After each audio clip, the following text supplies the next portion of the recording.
Glória a Jesus. Deixa eu te contar uma história. A gente falou muito hoje sobre isso.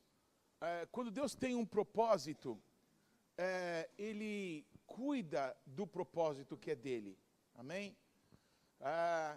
Deus tem um propósito que Jesus venha e reine sobre todas as nações da terra. Isso vai acontecer, vai se cumprir. E Ele quer que pessoas de todos os povos e raças e línguas e nações sejam alcançadas e reinem com Ele, como nós vamos reinar. Amém? E Ele quer que a gente trabalhe para que as outras pessoas que ainda não o conhecem, possam conhecê-lo dessa maneira que a gente tem conhecido. Amém? Ele quer que toda a nossa família esteja com Ele para sempre. Ele quer que os nossos amigos, queridos, íntimos, amigos do coração, sejam alcançados, estejam conosco, com Ele para sempre. Amém? Então a gente precisa orar por isso, a gente precisa ser um bom testemunho de Cristo para isso. A gente precisa falar para as pessoas do que Ele tem feito na nossa vida, para que inspire elas também a confiar que Ele tem coisas boas para elas. Ou seja, Ele espera que a gente seja grato a tudo que Ele tem feito por nós, manifestando a gratidão em atitudes, em compartilhar com outros. Não é difícil, amém? Não é difícil. É a gente sonhar que no céu eu quero todo mundo que eu amo perto de mim. Amém, irmãos? Você também? Talvez você alcance alguém muito importante para outra pessoa e alguém vai ser usado por Deus para alcançar essa pessoa importante que você está pensando aí. Amém, irmãos?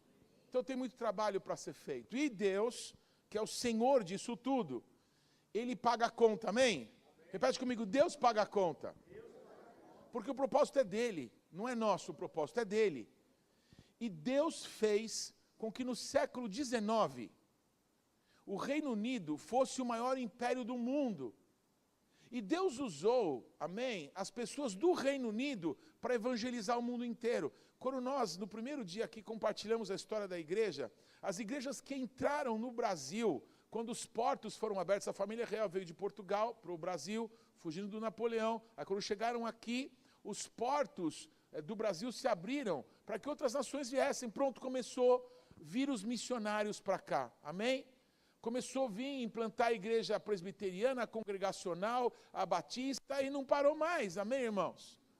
Só que no século XX, o bastão que estava com os Estados Unidos que estava com o Reino Unido, foi para os Estados Unidos. Especialmente depois da Segunda Guerra Mundial, os Estados Unidos se transformou na maior potência mundial financeira. Vemos isso ainda hoje. Amém? Queridos, no século passado, em 29, os Estados Unidos quebrou. O crash, alguém já lembra disso, de estudar? Houve uma quebra. O que mudou nos Estados Unidos foi depois da Segunda Guerra Mundial. Deu para entender, irmãos?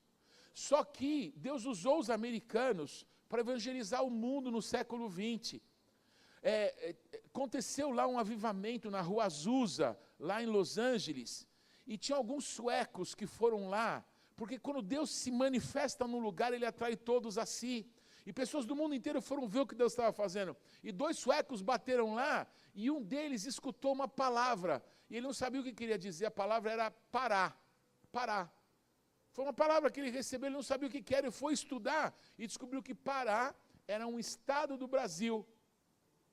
E eles, com pouco recurso, compraram passagens e vieram de navio para cá, e chegaram em Belém do Pará, onde caiu fogo do Espírito Santo.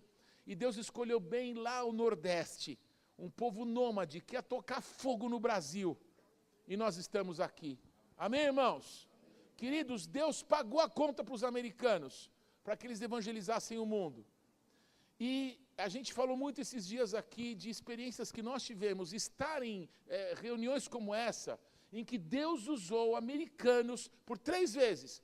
Eu estava presente, não é, lá em Minas Gerais, quando isso aconteceu. A pastora Ana Paula Valadão foi a pessoa, amém, que Deus usou ali como um símbolo e sinal, amém, de que isso estava acontecendo, essa transferência estava acontecendo para a nação brasileira, não é? A apóstola Geisa estava em 2006, numa conferência em Brasília, eu estava nela também, só que eu voltei para São Paulo um dia antes, e os americanos se reuniram e fizeram a mesma coisa. Deus tem falado que no século 21, Deus vai usar a gente para que o evangelho do reino de Deus seja pregado no mundo inteiro. Deus tem usado profetas de tudo que é lugar, amém, para falar a respeito disso. e Deus vai pagar a conta. Como Deus vai resolver a economia do Brasil, eu não sei. Mas os meus olhos estão colocados no Senhor. Assim como os servos têm os olhos fixos nas mãos das suas senhoras, e os servos têm os olhos fixos nas mãos dos seus senhores, eu faço menção do nome do Senhor, os meus olhos estão fixos nele. O reino é dele, a obra é dele, amém, e o reino dele vai ser estabelecido. E eu quero estar nisso, amém, eu quero participar. E o que a gente pode fazer é ouvir o Espírito Santo e tomar atitudes, amém? Atitudes proféticas. Atos proféticos, alguém, amigo da profetisa Cida Nicolau, me explicou, o Edgardo Silvoso da Argentina. Um dia ele quis explicar ato profético, ele disse assim, quem aqui já brincou de espelhinho? Sabe espelhinho que você pega um espelhinho, mira no sol e joga na cara de alguém? Quem já fez isso? Quando era criança. Já pediu perdão, eu também. Eu amava fazer isso. Ato profético é isso. Você mira alguma coisa do reino dos céus e você projeta nessa terra. Quando você projeta o reino dos céus nessa terra, acontece o que a Bíblia explica que é confusão no arraial do inimigo. Espera lá, isso é da dimensão dos céus. O que está acontecendo aqui na terra? Deu para entender, amados? Um ato profético, você toma alguma atitude da parte de Deus e manifesta nessa terra. Amém? 2010. Eu só não vou poder contar para não ser preso, amém? Porque está sendo transmitido. Mas em 2010, quando Brasília completou 50 anos, eu com os nossos amiguinhos, não é? A gente fez uma, lá na capital federal, amém? E nós manifestamos o reino de Deus, amém? Em um determinado local. Você estava nessa, Cida? Você estava, né? Foi você? E você estava também? Não foi a Nádia? Foi a Cida Nicolau, rebobinando a história. A Cida Nicolau recebeu uma palavra de Deus, que a gente precisava orar e profetizar sobre a nação. Pode? Vem cá, fala aqui. Conta aí, essa é demais. Olha que equívoco, hein? Mas é bom que é tudo amiguinho. Conta aí. Eu estava orando, a gente sempre ora pela economia do Brasil, porque o Brasil não vai ser celeiro de missões. Como você vai enviar missionários sem dinheiro? Eu tive que mandar um monte de missionário de volta para casa esses tempos, né? Por causa de falta de recurso para poder sustentá-los, porque não está fácil. Então, nossa guerra é essa. Vamos orar pela finança, orar pela finança. E um dia, eu estava orando, e isso é sério, o Espírito Santo de Deus falou assim para mim, sabe quanto que eu vou dar para você? Senhor, dá-nos o Banco Central. Sabe aquelas coisas de profeta louco? Aí o Senhor falou para mim, sabe quando que eu vou dar o Banco Central para vocês? Aí ele abriu uma visão. E eu vi que tinha um altar e um monte de gente se jogando em cima, como se o Deus pegasse a pessoa por aqui e jogasse em cima do altar. Ela não ia porque ela queria, era como se ela fosse tomada e jogada em cima do altar. E o fogo pegou. E o Senhor disse para mim, quando vocês estiverem no altar, sendo queimados, eu entrego as finanças na mão de vocês. E aí eu falei, Deus, e o Senhor falou assim para mim, vai no Banco Central e unge o Banco Central. Aí eu falei, como que eu vou para o Banco Central, ungir o Banco Central?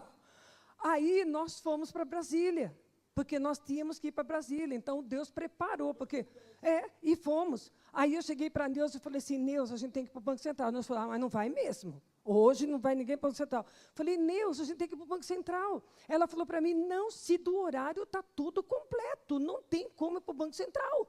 Aí ela foi embora, depois ela voltou e falou para mim, que tal a gente ir de madrugada? Aí eu falei, aí sim, vamos embora. 5 horas da manhã a gente estava lá no Banco Central. Aí foi eu, você, a Neuza, e eram nós 3. Aí eu queria enterrar uma moeda de Israel na frente do Banco Central. Aí o guarda não deixou, não pode se aproximar da porta do banco. Aí ele disse assim, não pode. E a gente lá, não, moço, mas a gente tem que pôr a moeda lá, a moeda ungida não vamos pôr lá. Aí ele, deixa eu falar, aí o outro falou assim, eu falei, por favor, moço, tem um vaso lá, põe lá dentro para mim, já que eu não deixo entrar. Aí o outro falou assim, aí eles vieram com a arma, tudo, né? até lá na frente pegar a moeda.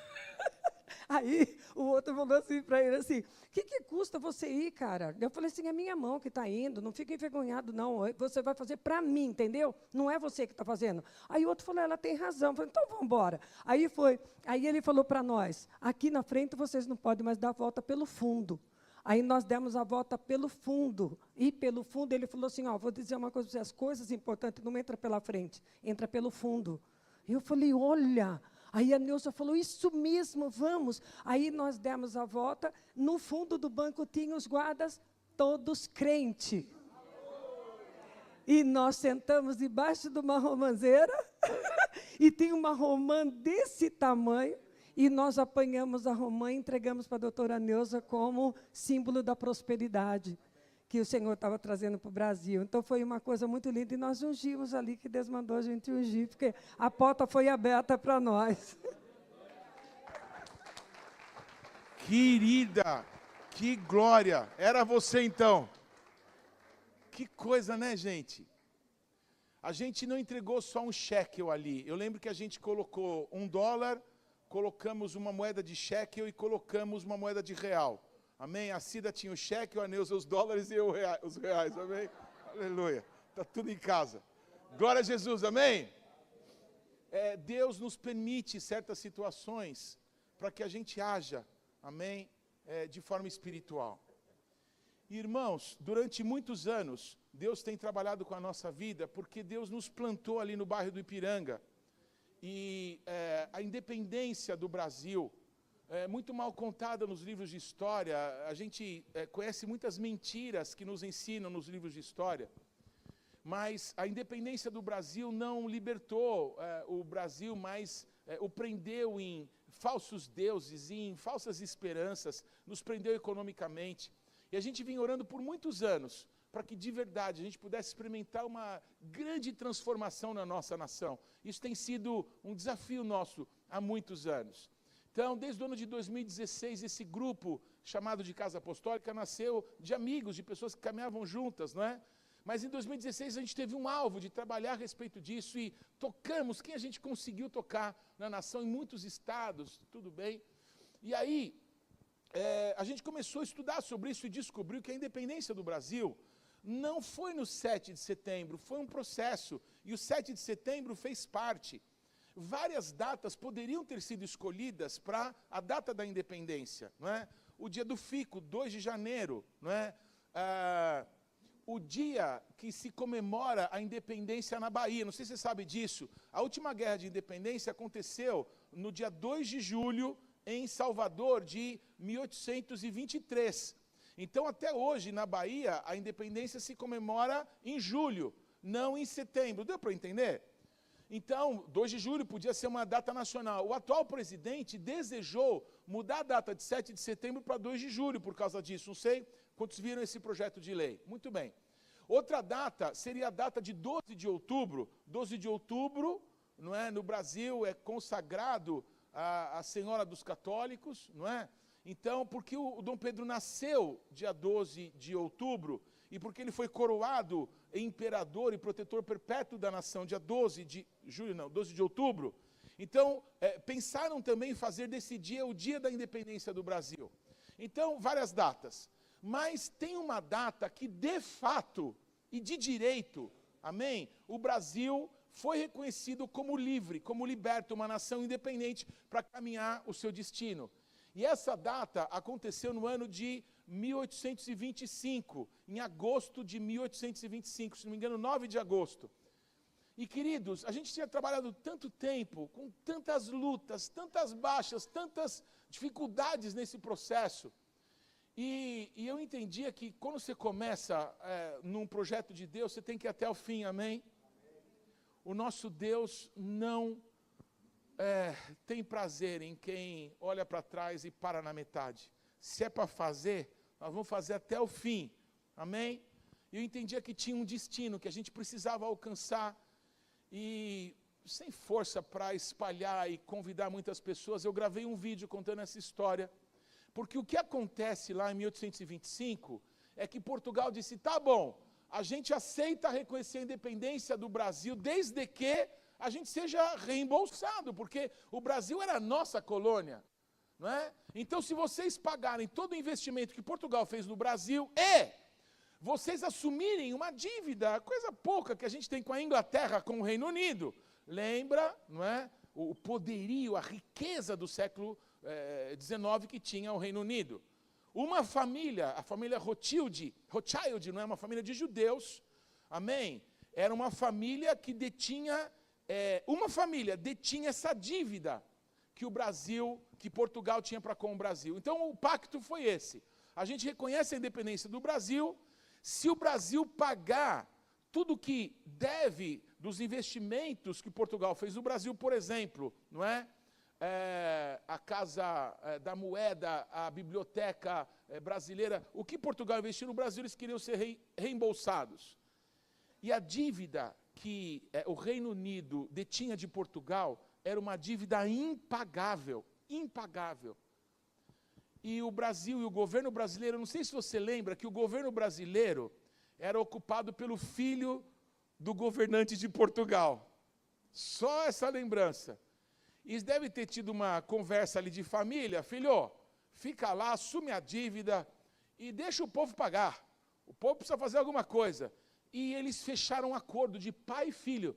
O Brasil foi passado para liberdade, de papel passado de pai para filho. Do rei de Portugal para o rei do Brasil, imperador do Brasil. E nós ficamos com uma dívida impagável, impagável, irmãos. A dívida externa do Brasil começou numa negociata que foi feito de família, para que a gente pudesse ser livre. Está errado. E a gente está preso nisso. A gente é um país muito rico.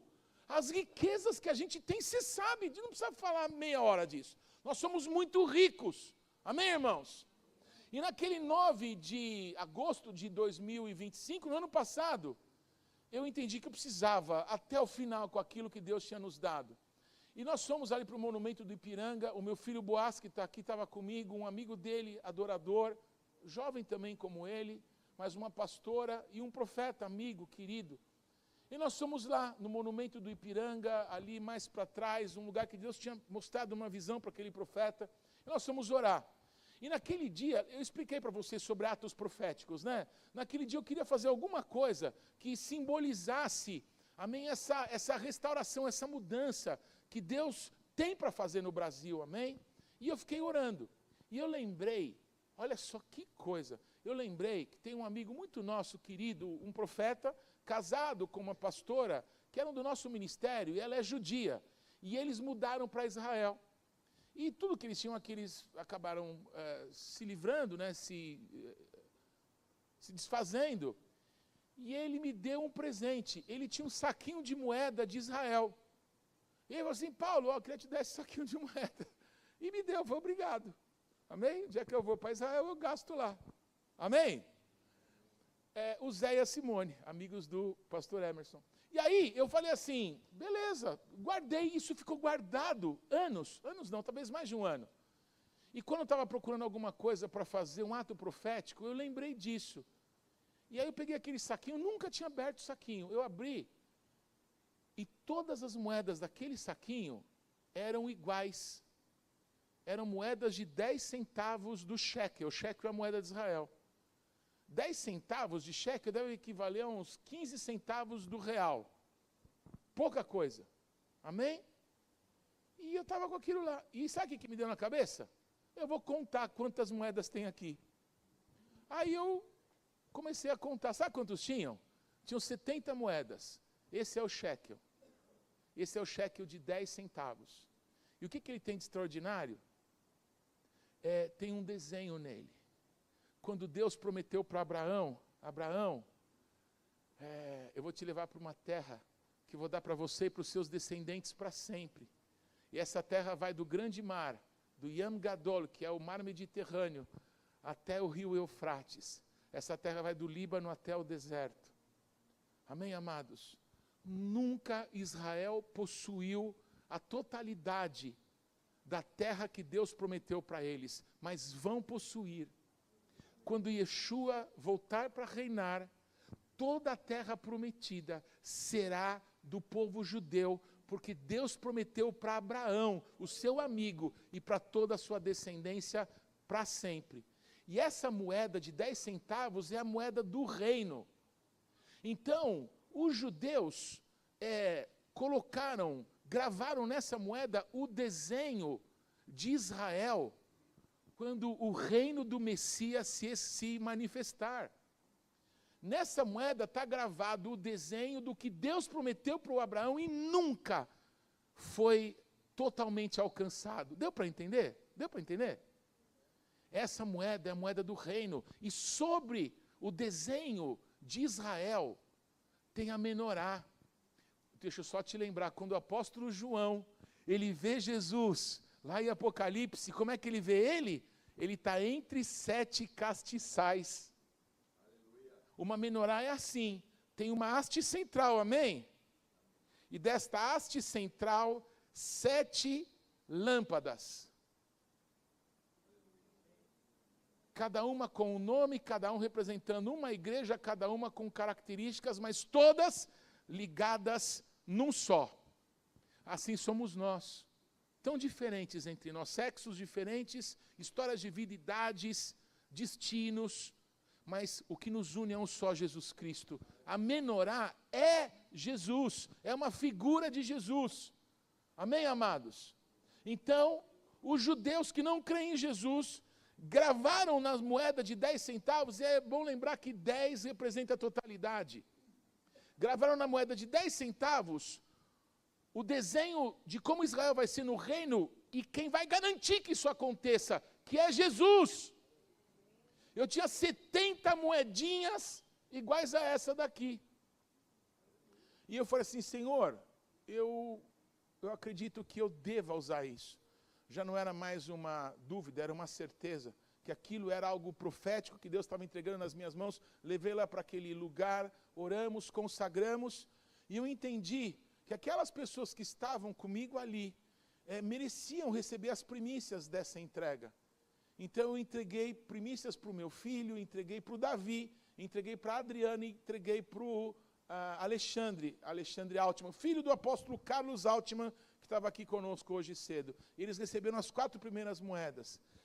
E eu pedi para uma querida nossa, uma arquiteta, uma mulher de Deus, sensível ao Senhor, foi ela que fez aquela caixa com as moedas que eu entreguei para o ex-presidente do Brasil, profetizando, amém? Que vai haver uma cura na economia do Brasil e que aquilo que Deus tem para o Brasil é real. A mesma pessoa que fez aquela caixa, eu pedi que ela orasse e que Deus desse para ela alguma coisa para que fosse visível a moeda.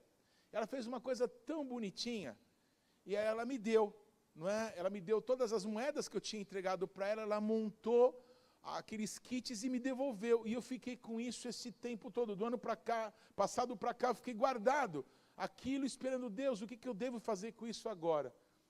E nesses dias, chegando agora, não é? A gente se conversou entre as pessoas que têm trabalhado na organização, e aí eu contei, porque a gente imaginava nesse momento, marcar esse encerramento, abençoando pessoas e profetizando, em nome de Jesus, amém, que o reino de Deus há de se manifestar e todos os recursos que nós precisamos serão liberados da parte de Deus.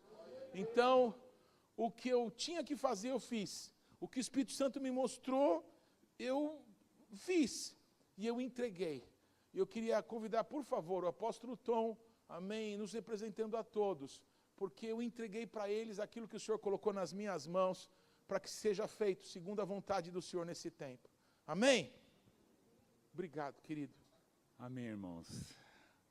A gente está muito feliz em poder participar daquilo que o Senhor tem pedido para nós nesse tempo.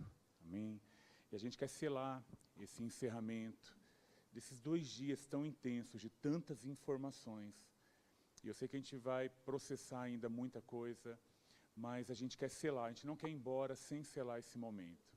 Nós estamos entendendo tudo o que o Senhor está fazendo para esse tempo, com essa casa apostólica.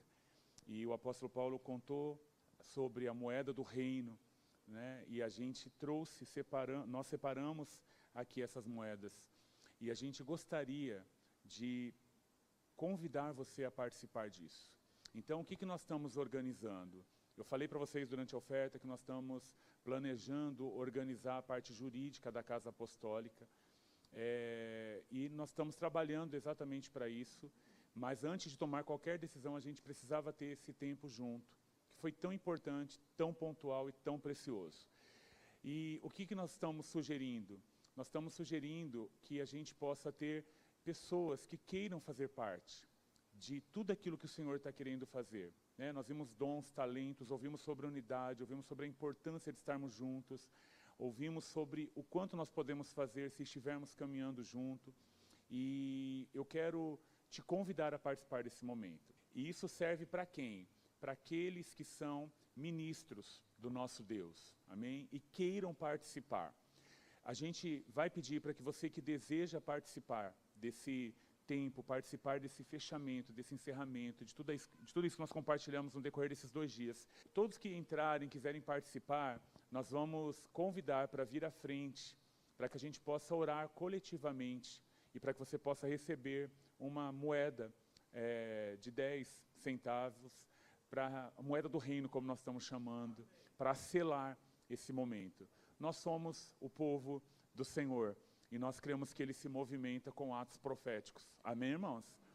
Eu fiquei ouvindo no decorrer desses 2 dias, os amiguinhos falando, e fiquei pensando, meu Deus, esses meus amiguinhos têm história e são tudo doidos mesmo, né? E a gente tem muito para aprender, mas a gente vai aprendendo e com os mais que já caminham há muito tempo.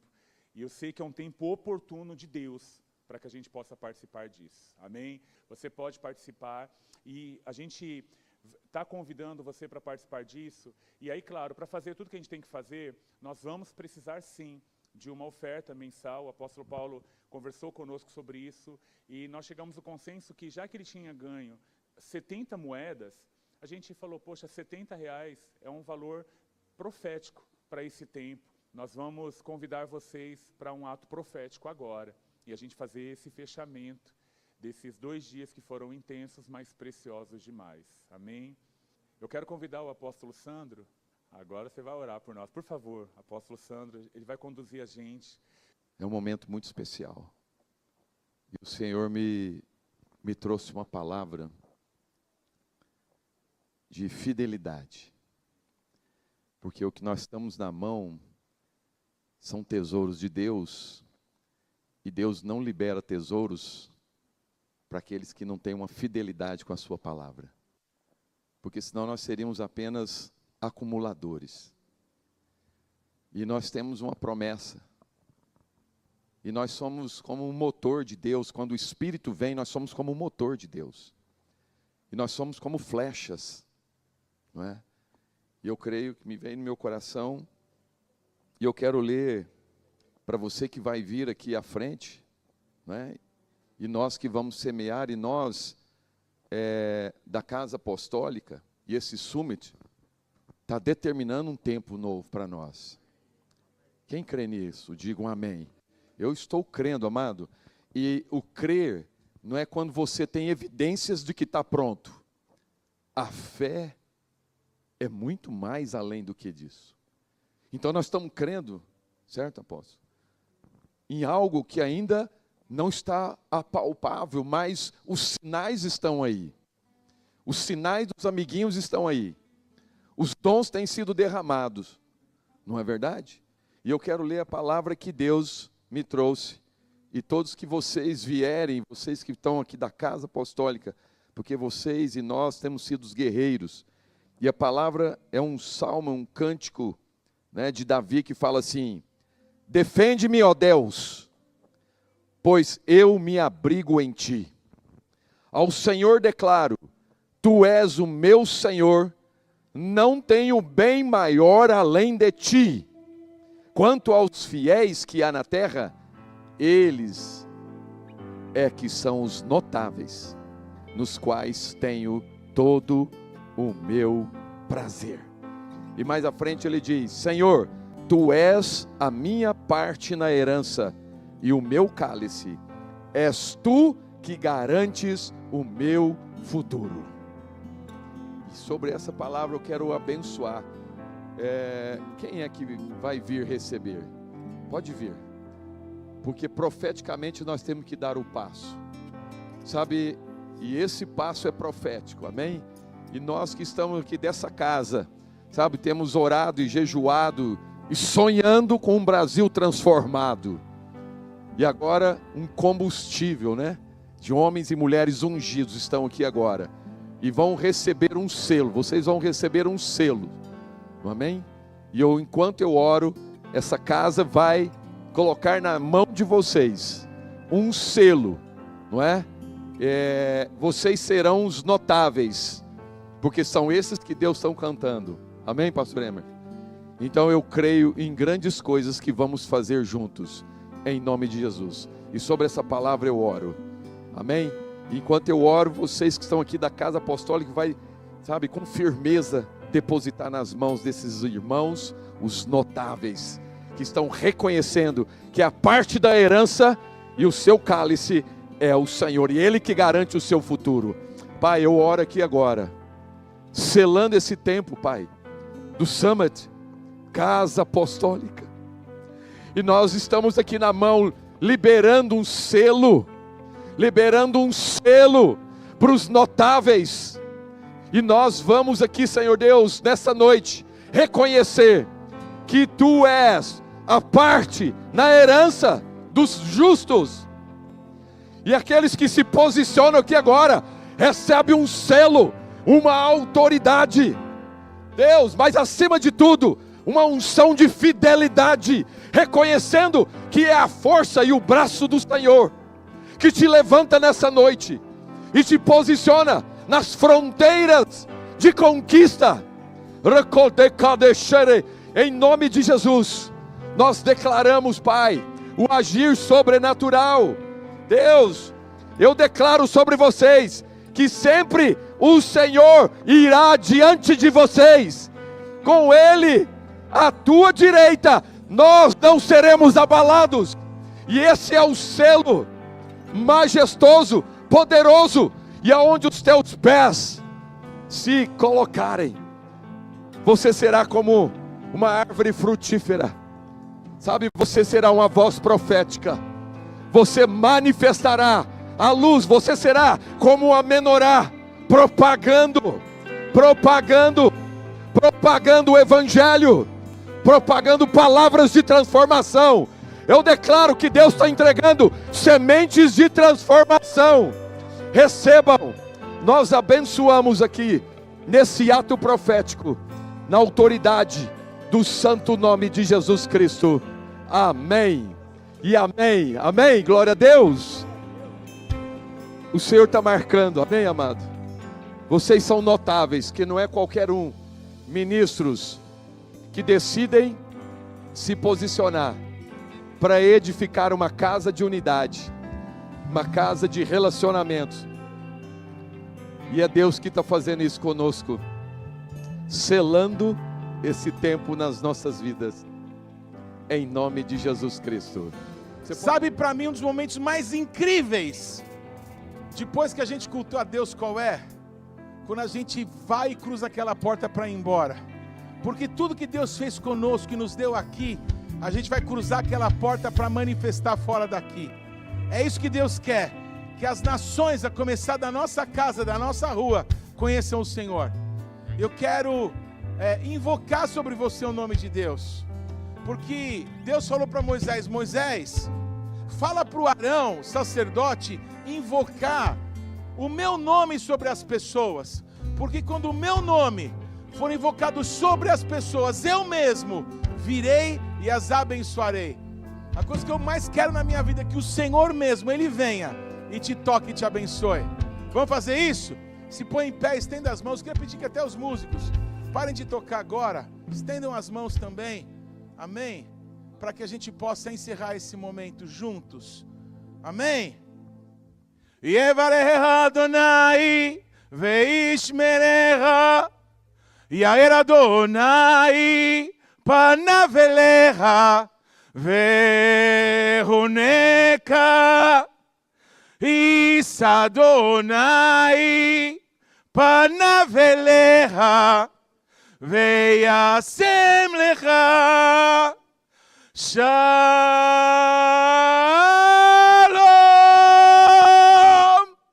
Que o Senhor te abençoe e te guarde. Que o Senhor faça resplandecer em você o seu rosto e Ele tenha de você misericórdia. Que sobre a tua família, sobre a tua vida, sobre a tua casa, sobre os teus negócios, sobre os teus empreendimentos, sobre a tua vida acadêmica, que o nosso Deus levante a sua presença e Ele seja a tua shalom.